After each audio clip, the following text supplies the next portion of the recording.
जी अस्सलाम वालेकुम स्टूडेंट्स, आप जानते हैं कि हमने चैप्टर नंबर 8 का आगाज़ किया है और चैप्टर नंबर 8 वेव्स का हमने आज लेक्चर नंबर 4 पढ़ना है। ठीक है, इससे पहले हमने स्पीड ऑफ साउंड का टॉपिक शुरू किया था और स्पीड ऑफ साउंड के टॉपिक में हमने पूरा उसका डिटेल के अंदर फार्मूला भी निकाला स्पीड ऑफ साउंड का, फिर उसके इफेक्ट्स भी पढ़े कि प्रेशर का, डेंसिटी का, टेम्परेचर का स्पीड ऑफ साउंड के ऊपर क्या इफेक्ट होता है। आज हमने स्मार्ट सिलेबस के मुताबिक जो उससे अगला हमारा लेक्चर है वो लेक्चर बीट्स पर है। इससे पहले दो टॉपिक थे, एक प्रिंसिपल ऑफ सुपरपोजिशन के नाम से था और एक इंटरफेरेंस के नाम से टॉपिक था। वो दो टॉपिक स्मार्ट सिलेबस में नहीं है चूंकि वो आप मैट्रिक में पहले पढ़ चुके हो।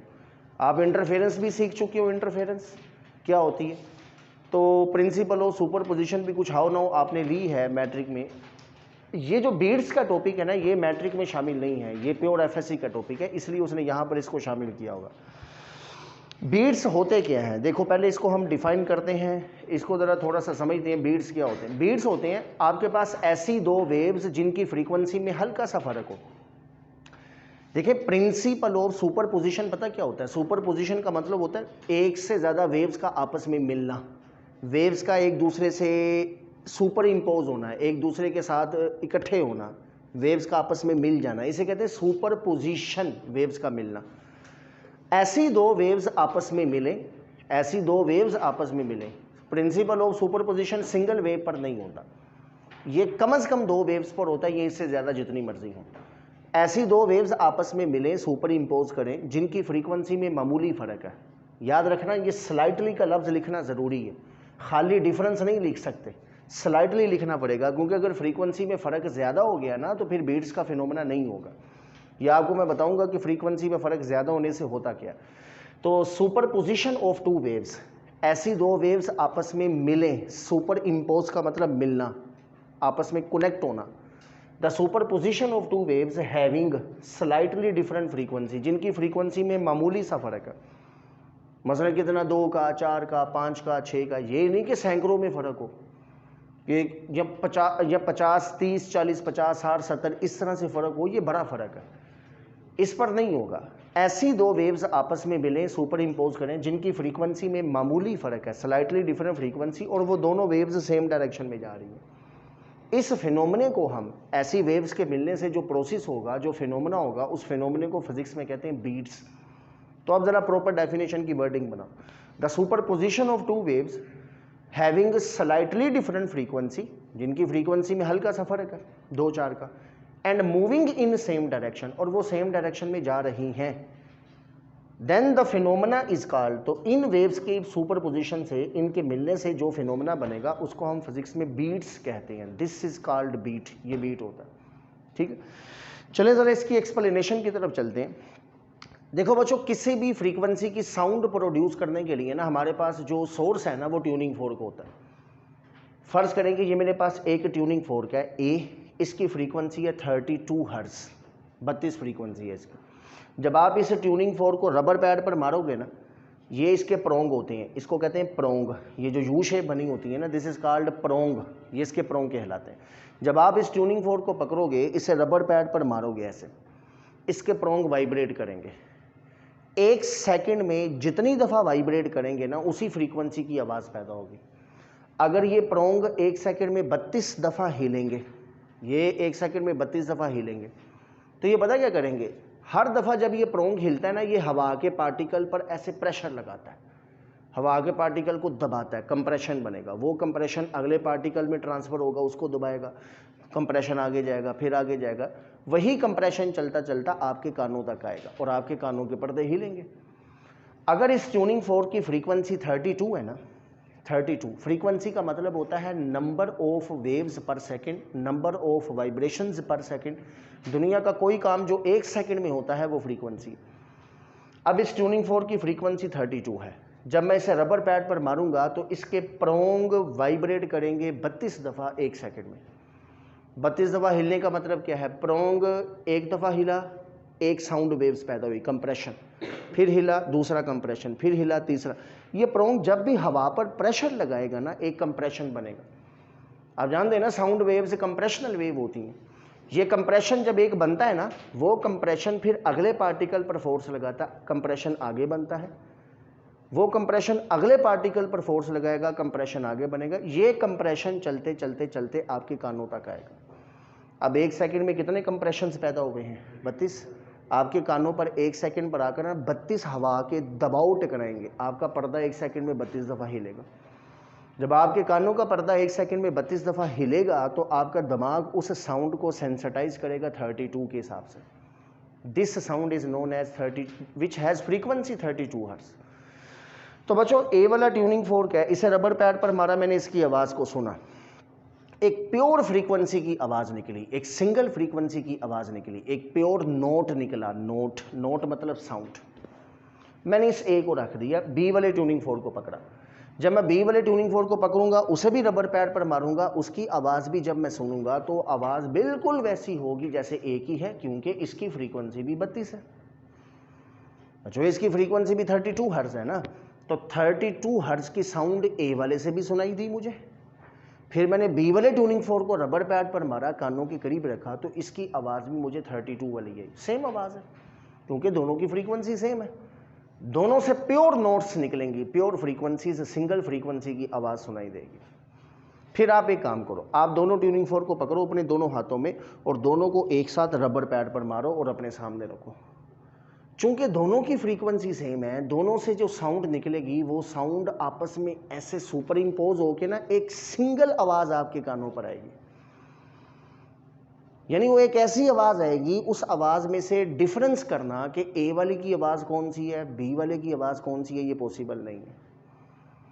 ठीक, क्योंकि दोनों की फ्रीक्वेंसी सेम है ना, हू बहू सेम है। तो जब दोनों को ही एक साथ रबर पैड पर मारेंगे, दोनों की आवाज़ मैच हो जाएगी ऐसे, और मिलकर एक ही आवाज़ आपके कानों पर आएगी। और उस आवाज़ में दो वेव्स शामिल हैं, ए वाले की भी, बी वाले की, लेकिन आप उसको डिफरेंशिएट नहीं कर सकते, आप उसको सेपरेट नहीं कर सकते। लो जी, अभी तक तो मैंने फिनोमेना जो समझाया है ना आपको, वो समझाया है सेम फ्रीक्वेंसी वाला। ये हमने नहीं पढ़ना, हमने बीट्स पढ़ने हैं। बीट्स का ताल्लुक सेम फ्रीक्वेंसी से नहीं होता, बीट्स का ताल्लुक डिफरेंट फ्रीक्वेंसी से होता। ठीक है, अब बच्चों स्लाइटली डिफरेंट फ्रीक्वेंसी वाले बाजार से ट्यूनिंग फोर्क नहीं मिलते। यानी अगर बाजार से एक 32 वाला मिला है ना, तो अगला 34, 35, 36 वाला, 28, 30 वाला नहीं मिलेगा, अगला आपको हो सके 70, 80 वाला मिले। बाजार में ज़रा बड़े डिफरेंस के साथ ट्यूनिंग फोर्क होते हैं। ये जो थोड़ा सा फ़र्क लाना होता है ना, ये फ़र्क आपने खुद लाना है। कैसे लाना है? आंसर है किसी भी ट्यूनिंग फोर्क, लेट सपोज ये बी वाला ट्यूनिंग फोर्क, इस बी वाले ट्यूनिंग फोर्क के प्रोंग को वजनी कर दो। वजनी मतलब इनके साथ कोई बबल लगा दो, इनके साथ कोई वैक्स लगा दो, कोई चीज़ लगा दो। मोमबत्ती है ना, मोमबत्ती को जलाओ, थोड़ा सा तिरछा करो, उससे मोम गिरेगी। ठीक है, मोम उसे गिरेगी, पहले अपना हाथ नीचे रखो, 2-3 उस पर गिरेंगे, थोड़ी तकलीफ होगी, फिर नहीं रखना। फिर उस मोम को, यानी आपने चेक करना है असल है, असल थोड़ी सी गर्म, उस मोमबत्ती को पकड़ना है और ऐसे ट्यूनिंग फोर्क रखना है, उसके प्रोंग के ऊपर चंद मोम के ड्रॉप्स घेरने हैं,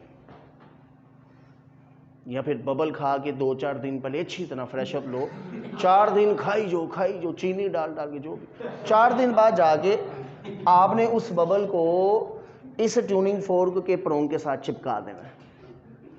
ये सारे काम कौन से बता रहा हूँ? जिससे ट्यूनिंग फोर्क के जो प्रोंग है ना, प्रोंग वो वजनी हो जाए। बच्चों जब ये प्रोंग वजनी होगा ना थोड़ा सा, अब इसके हिलने की कैपेसिटी कम हो जाएगी, अब इसके हिलने की कैपेसिटी कम हो जाएगी। जब चीज़ वजनी होती है, पहले अगर वो 32 दफ़ा वाइब्रेट कर रही है तो अब 32 दफ़ा नहीं करेगी, अब कम हो जाएगी। कितना कम? लेट सपोज कि इसकी फ्रीक्वेंसी कम हो के 30 हर्ट्ज आ गई है। ठीक हो गया, 30 हर्ट्ज। ये हमने फ्रीक्वेंसी को खुद कम किया है थोड़ा सा। कैसे कम करते हैं? किसी भी ट्यूनिंग फोर्क को लोड कर दिया जाए ना, लोड, वजनी बना दें, लोडिंग के बाद फ्रीक्वेंसी कम होती है। तो आप देखो ए वाला 32 है, बी वाला 30 है, दोनों की फ्रीक्वेंसी में कितना फ़र्क है? 2 का। दिस इज स्लाइटली डिफरेंट, ये हल्का सा फ़र्क आ गया, स्लाइटली डिफरेंट। अब अक्सर बच्चे कहते हैं सर आपने कम किया है, क्या ज़्यादा कर सकते हैं? ये 32 है, इसको 34 कर दें, ये भी हो सकता है। हमारे सिलेबस में वैसे उसने कम वाला ही तरीका बताया। ट्यूनिंग फोर्क को जब भी वजनी करेंगे, लोडेड करेंगे, उसकी फ्रीक्वेंसी कम होगी, ये पक्का है। जब किसी ट्यूनिंग फोर्क को वजनी करते हैं ना, तो उसके प्रोंग हिलने की एबिलिटी कम हो जाती है। पहले 32 दफ़ा हिल रहे थे, अब नहीं हिलेंगे, 30 दफ़ा हिलेंगे। अच्छा, हम ये वाइब्रेशन बढ़ा भी सकते हैं। कैसे? रेगमाल पकड़ो, उस रेगमाल के ज़रिए इस प्रोंग को ऐसे रगड़ो।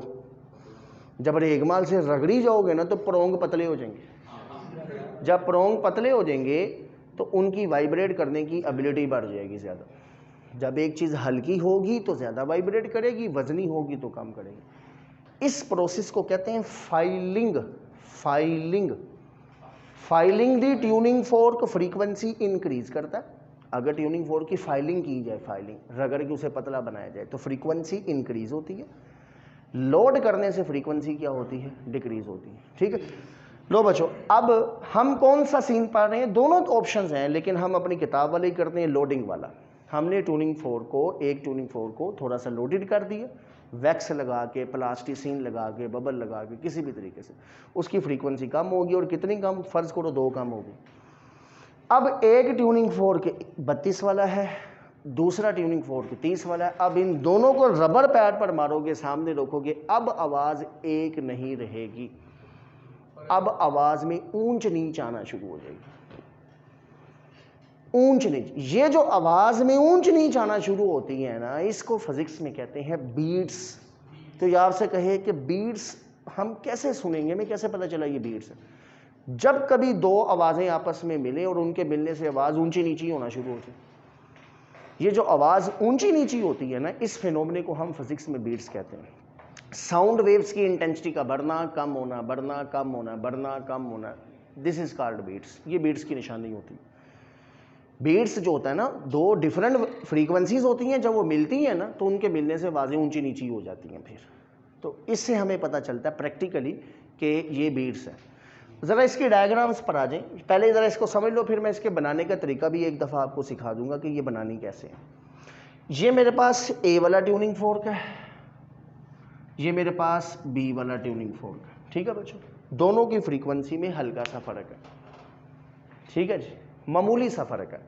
अब गौर से ज़रा डायग्राम समझ लीजिए बच्चों। सबसे पहले तो आपने ए वाले ट्यूनिंग फोर्क की फ्रीक्वेंसी बना दो, वेव्स बना दो। जैसे दिल करता है वैसे बनाई जो, पेन आपके हाथ में है, एक तरतीब के साथ वेव्स बनाई जो, बनाई जो, बनाई जितनी बना सकते हैं आप। ठीक हो गया? चले, जब ए वाली, अभी नीचे वाली नहीं बनाई है, जब ऊपर वाली वेव्स आप बना लेंगे ना, अब आपने फिर पता क्या करना है? सबसे पहले आपने 3 लाइनें लगानी है कम से कम। मैंने तो वैसे 4 लगा दी, कम से कम 3 लगानी है। कैसे कैसे लगानी है? एक जैसे फासले पर। जैसे ये एक क्रस्ट, दूसरा क्रस्ट ऊपर वाला, तीसरे क्रस्ट पर लाइन लगा दी। एक क्रस्ट, 2 क्रस्ट, तीसरे क्रस्ट पर लाइन लगा दी। एक क्रस्ट, 2 क्रस्ट, तीसरे पर लाइन लगा दी। क्रस्ट होता है ना ऊपर वाली वैल्यू, पीक वैल्यू। तो एक जैसे फासले पर 2-2 क्रस्ट छोड़ के, या 3-3 जैसा आपका दिल करे, एक जैसे फासले पर 3 लाइनें लगा दी। ठीक है जी। चलिए इस लाइन को मिटा ही दो, आप ऐसे परेशान होंगे। ये फर्ज करे नहीं है, चलिए 3 लाइनें ही मैं लगाता हूँ बस ऐसे। चलो, एक जैसे फासले पर लगा दिए। अब आपने करना क्या है? बी वाली वेव्स आपने खुद बनानी है। और कैसे बनानी है? पेन आपके हाथ में है, आपने वेव्स ऐसे बनानी है कि पहली लाइन के साथ क्रस्ट टच हो। ये क्रस्ट, क्रस्ट जानते हो ना, वेव का ऊपर वाला हिस्सा क्रस्ट होता है। पहली लाइन के साथ क्रस्ट टच हो, दूसरी लाइन के साथ वेव्स का ट्रफ टच हो, ये नीचे ट्रफ। ठीक है, पहले क्रस्ट आ गया, फिर ट्रफ आ गया, सही है। दूसरी लाइन के साथ ट्रफ। अब आप कहेंगे सर ना आए, ओ बच्चों वेव को छोटा कर दें, बड़ा कर दें, ऑप्शन है आपके पास। आपने दूसरी वेव्स ऐसे बनानी है, कभी थोड़ी बड़ी करके, ये छोटी, जो भी करना है करके ना, आपने उसका ट्रफ जोड़ना है लाइन के साथ। फिर वेव्स बनाओ, बी चल रही हैं, फिर क्रस्ट आ जाएगा। तो पहले क्रस्ट, ट्रफ, फिर क्रस्ट। इस तरह से अगर कहीं वेव थोड़ी खुली या तंग करनी पड़े तो कर सकते हो। हम कौन सा कोई बिल्कुल एक्यूरेट एग्जैक्ट मेजरमेंट करके बना रहे हैं। हम असल में फिनोमेना समझाना चाह रहे हैं कि फिनोमेना क्या है। ठीक है, तो इसलिए आपके पास इख्तियार होता है कि आप जब बी वाली वेव्स बनाओ ना, तो पहले 3 लाइनें लगी हुई हैं, तो पहले उसका क्रस्ट आ जाएगा, फिर उस लाइन के साथ ट्रफ जोड़ देना, फिर क्रस्ट जोड़ देना। ये डायग्राम अब आपकी बन गई। अब देखो बच्चों, जहां पर दोनों वेव्स का क्रस्ट क्रस्ट से मिलेगा, क्रस्ट इज पॉजिटिव डिस्प्लेसमेंट, ये भी पॉजिटिव डिस्प्लेसमेंट। फर्ज करें 2 सेंटीमीटर है, नीचे वाला भी 2 सेंटीमीटर, 2 सेंटीमीटर, 2 सेंटीमीटर, आंसर क्या निकलेगा? 4 सेंटीमीटर। वहां पर वेव बड़ी होगी, कंस्ट्रक्टिव इंटरफेरेंस। बच्चों जब क्रस्ट क्रस्ट से मिलता है, दो सेम डिस्प्लेसमेंट वाले हिस्से वेव के आपस में मिलते हैं तो वहां पर कंस्ट्रक्टिव इंटरफेरेंस होता है, वेव का साइज बड़ा हो जाता है। एक चीज। दूसरी चीज, जहां पर एक का क्रस्ट होगा, एक का ट्रफ होगा, एक पॉजिटिव डिस्प्लेसमेंट +2, एक नेगेटिव डिस्प्लेसमेंट -2, आंसर क्या निकलेगा? Destructive interference 0। वहां पर वेव का एम्पलीट्यूड देखो 0 हो गया। फिर से आगे दोबारा से क्रस्ट से मिलेगा x। देखें ये आपके पास कहाँ चला गया, ये आपके पास x वाला पॉइंट है, इसको x माने, दिस इज x पर क्रस्ट से मिला, लाउड साउंड बना, वेव्स बड़ी हो जाएगी। बड़ी वेव्स का मतलब यहां पर आपको ऊंची आवाज आएगी, लाउड साउंड। y वाले पॉइंट पर आपको डिम साउंड मिला, फिर डिम साउंड। डिस्ट्रक्टिव इंटरफेरेंस हुआ है तो डिस्ट्रक्टिव इंटरफेरेंस से क्या होगा, ये क्रस्ट है, ये ट्रफ है, तो क्रस्ट और ट्रफ जब आपस में मिलेंगे तो कैंसिल आउट हो जाएंगे। जब ये कैंसिल आउट हो जाएंगे तो आपको क्या मिलेगा? तो आंसर है 0। This is dim sound. Dim का मतलब हल्की आवाज या नो साउंड, ऐसे। दोबारा फिर जब क्रस्ट से मिलेगा तो फिर आपको लाउड साउंड सुनाई देगी। तो एक लाउड साउंड x पर सुनाई दी, फिर एक लाउड साउंड आपको ये z पर सुनाई दी, इसको z माने ना, दिस इज z, ऐसे, ये z, ठीक है। ये देखिए आवाज ऊंची हुई, हल्की हुई, फिर ऊंची हुई, ये होते हैं बीट्स जिसमें आवाज ऊंची नीची ऐसे होती है। इसको हम फिजिक्स में कहते हैं, यानी वक्फे से आवाज का ऊंचा होना।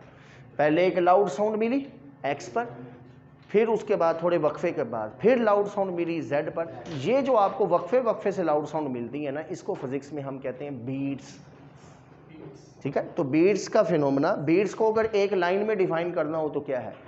Beats is basically intermittent loud sound. Intermittent का मतलब होता है वक्फे से, इंटरमिटेंट कहते हैं वक्फे। इंटरमिटेंट रेन, बारिश हो रही है वक्फे से, इंटरमिटेंट वक्फे को कहते हैं, थोड़ी देर के बाद। इंटरमिटेंट लाउड साउंड जो होती है ना, this phenomena is known as beats. ऐसा फिनोमेना जिसमें साउंड वेव्स की इंटेंसिटी बढ़ती है, कम होती है, फिर बढ़ती है, फिर कम होती है, ये सिलसिला ऐसे चलता है, इसको हम बीट्स कहते हैं। अब मुझे बताओ इस डायग्राम में कितनी लाउड साउंड सुनाई दी है आपको? तो आप कहेंगे 2 लाउड साउंड सुनाई दी है। तो फ्रीक्वेंसी में फर्क कितना था? 2 का फर्क। तो याद कर लें बच्चों, फ्रीक्वेंसी में, दोनों ट्यूनिंग फोर्क की फ्रीक्वेंसी में जितना फर्क होगा, दोनों ट्यूनिंग फोर्क की फ्रीक्वेंसी में जितना डिफरेंस होगा ना, उतनी लाउड साउंड आपको 1 सेकंड में सुनाई देंगी। इसलिए बच्चों ये ध्यान रखना है आपने कि अगर आप एग्जाम्पल 2 के फर्क वाली ले रहे हो ना, तो डायग्राम भी 2 लाउड साउंड वाली बनाएंगे। और अगर आपने फ़र्क 3 का ले लिया, 4 का ले लिया, तो डायग्राम बनाना मुश्किल हो जाता है। फिर आपको उसी 1 सेकंड में 3 लाउड सुनानी पड़ेंगी, दिखानी पड़ेंगी, 4 लाउड सुनानी पड़ेंगी। तो इसलिए हम ज़्यादा कॉम्प्लिकेशंस में नहीं पड़ते, हम जो एग्जाम्पल लेंगे उसी तरह से डायग्राम भी दिखाएंगे। तो हमने 2 के फ़र्क वाली अगर एग्जाम्पल ली है तो हम 2 के फ़र्क वाली ही अपनी डायग्राम बनाएंगे जिसमें 2 लाउड साउंड सुनाई दे रही है। तो 1 सेकंड में कितनी लाउड साउंड सुनाई देंगी? आंसर है, अगर जितना फ्रीक्वेंसी में फ़र्क होगा ना, 2 ट्यूनिंग फोर्क की फ्रीक्वेंसी में जितना फ़र्क है उतनी ही 1 सेकंड में आपको लाउड साउंड सुनाई देंगी, ठीक है। अच्छा, मैं बीट्स का ना आपको एक एक्सपेरिमेंट बताता हूँ, बीट्स होते कैसे हैं, एक रियल में आपको बताता हूँ किस तरह से आपको बीट्स मिलेंगे। फर्ज करो आपके पास एक ट्यूनिंग फोर्क है ए वाला, उसकी फ्रीक्वेंसी है 32, इसकी आवाज़ ऐसे आ रही है, आपने रबर पैड पर मारा, इसकी आवाज़ आ रही है ऐसे, इसकी आवाज़ आ रही है, ठीक हो गया। दूसरा ट्यूनिंग फोर्क कौन सा? बी वाला। बी वाले ट्यूनिंग फोर्क को आपने थोड़ा लोडेड किया है, इसकी फ्रीक्वेंसी थोड़ी कम है, तो इसको जब आपने रबर पैड पर मारा तो इसकी आवाज़ आती है मोटी आवाज़। फ्रीक्वेंसी कम हो तो आवाज़ मोटी होती है, ये भी याद रखो। फ्रीक्वेंसी कम हो तो आवाज़ मोटी होती है, फ्रीक्वेंसी ज़्यादा हो तो आवाज़ पतली होती है, ठीक हो गया। फ्रीक्वेंसी अगर कम है ना, कम फ्रीक्वेंसी की आवाज़ मोटी होती है। जैसे बच्चों की आवाज़ बरीक होती है, श्रिल साउंड, उनकी फ्रीक्वेंसी 600 होती है। मर्दों की गले की फ्रीक्वेंसी जो निकलती है ना करो, मर्दों की गले की जो फ्रीक्वेंसी होती है वो 300 हर्ट्ज़ होती है। 300 हर्ट्ज़ हमारी आवाज़ मोटी होती है, और बच्चों की जो आवाज़ होती है वो बारीक होती है, उनकी आवाज़ बारीक है, उनकी फ्रीक्वेंसी ज़्यादा है। तो बच्चों की फ्रीक्वेंसी 600 होती है, मेल की फ्रीक्वेंसी जो होती है वो 300 होती है, फीमेल की 400 होती है। इसी तरह से घुंघरू की फ्रीक्वेंसी 2000 होती है। घुंघरू भी, उनकी आवाज़ भी बड़ी बारीक होती है। घुंघरू की आवाज़ बारीक होती है, श्रिल साउंड होती है, और घुंघरू की आवाज़ श्रिल साउंड होती है, उसकी फ्रीक्वेंसी भी 2000 होती है। और ड्रम या ढोलकी जो होता है उसकी फ्रीक्वेंसी होती है 30 से 50 के दरमियान। ढोल की फ्रीक्वेंसी 50 है, घुंघरू की फ्रीक्वेंसी 2000 है। मतलब जो आवाज़ बारीक होगी, श्रिल साउंड होगी, उसकी फ्रीक्वेंसी ज़्यादा, मोटी आवाज़ की फ्रीक्वेंसी कम होगी। चलें, ये एक वैसे ही एक्स्ट्रा एक छोटा सा काम था। तो पहला ए वाला ट्यूनिंग फोर्क था, उसकी फ्रीक्वेंसी ज़्यादा, उसकी आवाज़ थी इस तरह से। बी वाले ट्यूनिंग फोर्क की आवाज़ थी मोटी आवाज़ होगी। जब आपने इन दोनों को बच्चों, इन दोनों को एक साथ मारना है ना, ए वाले को भी बी वाले को एक साथ रबर पैड पर मारा, तो जो रिजल्ट बनेगा वो रिजल्ट ऐसे होगा।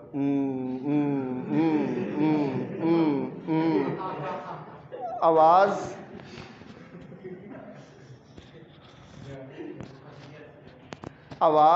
ऊंची भी होती है, आवाज़ हल्की भी होती है।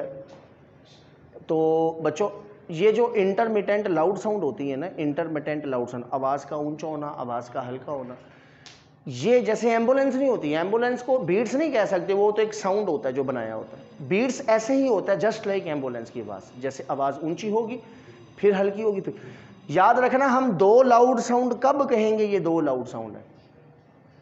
दो लाउड साउंड इंसान कब कहेगा कि ये दो ऊंची आवाज़ें हैं? पहली एक लाउड के बाद। अगर एक दफ़ा आवाज़ डिम होगी फिर लाउड होगी तो कहेंगे दो ऊंची आवाज़ें। ठीक है जी, फिर से आप ज़रा देखें। तो बच्चों, दो लाउड साउंड हमें कब सुनाई देती हैं? तो आंसर है, एक दफ़ा आवाज़ जब ऊंची हुई है।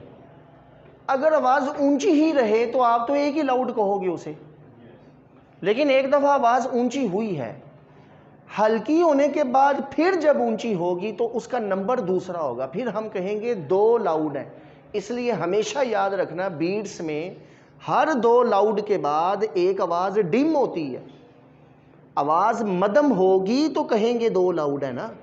तो जितनी दफ़ा आवाज़ लाउड होती है ना, उतनी दफ़ा आवाज़ डिम भी होती है, पक्का। यही तो वेरिएशन है। आवाज़ ऊंची हुई ऐसे, ये वक्फा आ रहा है ना, ये आवाज़ में जो वक्फा आता है ये होता है साइलेंट, इसे कहते हैं डिम साउंड, इसे कहते हैं साइलेंट। आवाज़ हल्की होगी। तो आप कहते हो 1 सेकंड में मुझे 5 लाउड सुनाई दी, इसका मतलब क्या है कि आपको 5 डिम भी सुनाई दी हैं। मतलब कि आवाज़ जब नहीं आएगी वो डिम होगी। एक लाउड आया, आवाज़ हल्की हुई फिर लाउड होगा, 2 होगी, फिर हल्की हुई फिर लाउड होगा तो 3 लाउड हो गए, फिर हल्की हुई फिर लाउड हुआ तो 4। तो हर 2 लाउड के दरमियान आवाज़ का डिम होना ज़रूरी है, तभी तो कहेंगे 2 लाउड है। अगर आवाज़ डिम नहीं हुई, एक लाउड है, आवाज़ लाउड ही रही है, तो फिर तो एक ही लाउड चल रही है, आवाज़ तो एक जैसी चल रही है। बीट्स ये नहीं होता, बीट्स होती है ऊंची नीची आवाज़ें, इंटरमिटेंट लाउड, वक्फे वक्फे से जो आवाज़ें ऊंची होती हैं, इसको हम बीट्स कहते हैं। ठीक है बच्चों, चले अब ज़्यादा से ज़्यादा किस फ़र्क से आपके पास फ्रीक्वेंसी में डिफरेंस हो ज़्यादा से ज़्यादा कि बीट्स का फिनोमेना सुनाई देगा, तो वो ज़रा देखें जी बच्चों। तो एक इक्वेशन हम इस्तेमाल करते हैं, F1 माइनस F2, या इसको यूँ लिख लें, पहला ट्यूनिंग फोर्क A था ना, इसको लिखते हैं A और B। ये A है, ये B। दोनों ट्यूनिंग फोर्क की फ्रीक्वेंसी में जितना फ़र्क होगा, दोनों ट्यूनिंग फोर्क की फ्रीक्वेंसी में जितना फ़र्क होगा, 1 सेकंड में उतनी लाउड साउंड आपको सुनाई देंगी। तो फिर मैं लिख सकता हूँ number of loud sound per second. इसको फिजिक्स में हम कहते हैं beat frequency. This is beat frequency. What is beat frequency? Beat frequency होती है number of loud sound per second. 1 second में कितने लाउड साउंड आपको सुनाई देंगे? तो आंसर है it is equal to the difference in the frequencies of 2 tuning fork. दोनों ट्यूनिंग फोर्क की फ्रीक्वेंसी में जितना भी फर्क होगा, जितना फर्क आएगा, उतने लाउड साउंड 1 सेकंड में आपको सुनाई देंगे। FA minus F B is equal to N. ये एन है बीट फ्रीक्वेंसी। बीट फ्रीक्वेंसी होती क्या है? Number of loud sounds per second. बच्चों ज़्यादा से ज़्यादा हम एक सेकंड में कितने लाउड साउंड सुन सकते हैं? तो हमारी किताब में लिखा है उसने कि अगर दोनों ट्यूनिंग फोर्क की फ्रीक्वेंसी में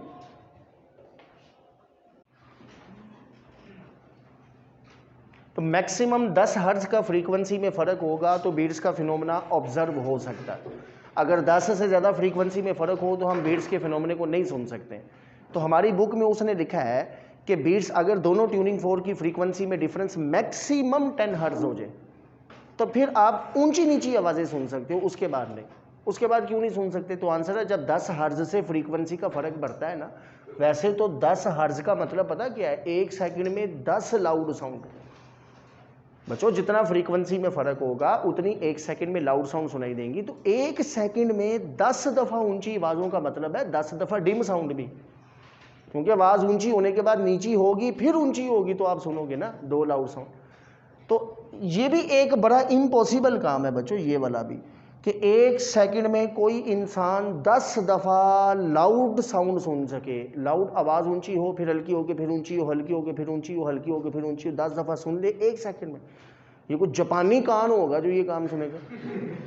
तो अब तो वो कान ऐसे नहीं रहे हैं, अब वो खुराकें वैसी नहीं है, अब वो नहीं हिसाब बच्चों ऐसा रहा। अब तो चीज़ें खुराक ऐसी बदल गई है, सारा हिसाब ऐसा क्यों हो गया है कि अब तो कान ये भी नहीं सुन सकते। लेकिन 2003 में ये किताब लिखी थी, उस वक्त हो सके दुनिया में किसी बंदे के इतने आला क्वालिटी के कान हो जो एक सेकंड में 10 दफ़ा ऊंची बात सुन सके।